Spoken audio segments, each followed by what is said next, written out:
Hi అండి. Welcome to my channel. ఈరోజు మనం టేస్టీ సాంబార్ని చేసుకుందాం.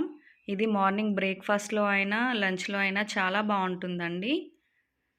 ఇలా చేశారంటే మీరు కూడా ఈజీగా టేస్టీగా చేసుకోవచ్చు. ఒకసారి చూసి ట్రై చేయండి. అచ్చం హోటల్ స్టైల్లో లాగా ఉంటుంది టేస్ట్ కూడా. ముందుగా ఒక కప్పు కందిపప్పు తీసుకొని శుభ్రంగా కడుక్కోవాలండి. కొన్ని మంచినీళ్ళు పోసి ఒక అర్ధగంట నానబెట్టుకోవాలి. ఇలా నానిన పప్పుని ప్రెషర్ కుక్కర్లో వేసుకొని సరిపడా నీళ్లు పోసుకోవాలి. ఇందులో కొద్దిగా పసుపు, కొద్దిగా ఉప్పు వేసి ప్రెషర్ కుక్కర్ మూత పెట్టేసి ఒక 3 విజిల్స్ రావాలండి. ప్రెషర్ అంతా పోయాక తీసి చూస్తే ఇలా ఉడికిపోతుంది. తర్వాత పోపు కోసం ఒక బాండి పెట్టుకొని అందులో 2 టేబుల్ స్పూన్స్ ఆయిల్ వేసుకోవాలండి. అది వేడయ్యాక కొద్దిగా జీలకర్ర, కొద్దిగా ఆవాలు, కొన్ని శనగపప్పు వేసుకోవాలి. తర్వాత కొద్దిగా మినప్పప్పు వేసుకోవాలి. తర్వాత ఎండుమిర్చి, తర్వాత కరివేపాకు వేసుకోవాలి. ఇవి ఫ్రై అయ్యాక కొద్దిగా ఉల్లిపాయలు ఫ్రై చేసుకోవాలి. ఇలా ఫ్రై అయ్యాక కొద్దిగా ఇంగువ, కొద్దిగా పసుపు వేసి ఫ్రై చేసుకోవాలండి. ఇలా ఫ్రై అయ్యాక అందులో 2 కట్ చేసిన పచ్చిమిర్చి, కొద్దిగా అల్లం వెల్లుల్లి పేస్ట్ వేసుకొని కలుపుకోవాలి.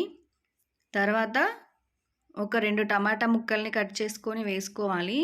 టమాటో ముక్కలు మగ్గాక ఒక క్యారెట్ ముక్కలు, కొన్ని ముల్లంగి ముక్కలు వేసుకోవాలి. అలాగే కొన్ని బెండకాయ ముక్కలు కూడా వేసుకొని కలుపుకోవాలి.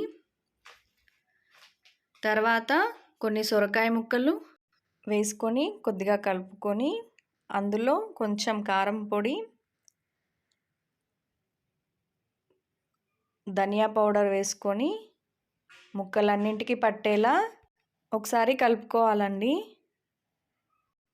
తర్వాత కొన్ని మునక్కాయ ముక్కలు కట్ చేసుకొని వేసుకోవాలి. తర్వాత ఆలు కూడా కట్ చేసుకొని వేసుకోవాలి. ఇవి కూడా బాగా కలిసేలా కలుపుకోవాలి.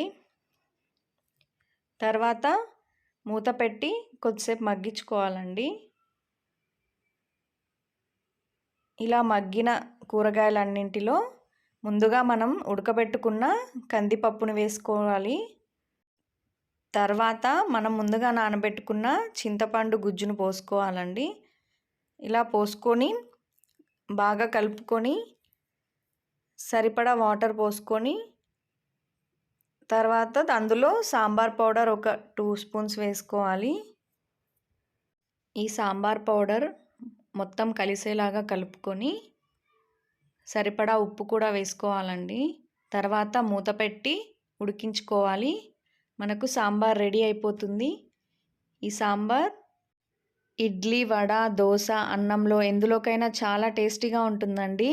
లాస్ట్ కొత్తిమీర చల్లి సర్వ్ చేసుకోవడమే.